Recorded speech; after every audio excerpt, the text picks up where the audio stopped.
সুপ্রিয় শিক্ষার্থী বন্ধুরা, উপসর্গের অর্থবাচকতা নেই কিন্তু অর্থদ্যোতকতা রয়েছে, এ বিষয়ে আলোচনা করছি।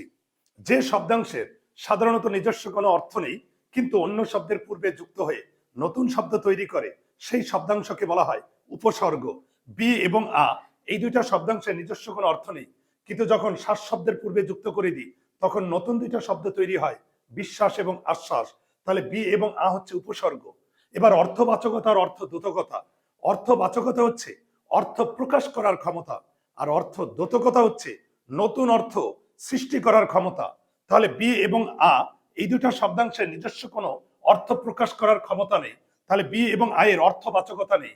কিন্তু যখন শ্বাস শব্দের পূর্বে যুক্ত হয় নতুন দুইটা শব্দ সৃষ্টি করে, এই যে নতুন দুইটা অর্থবোধক শব্দ সৃষ্টি করে, এই নতুন অর্থবোধক শব্দ সৃষ্টি করার ক্ষমতাকে বলা হয় অর্থদ্যোতকতা।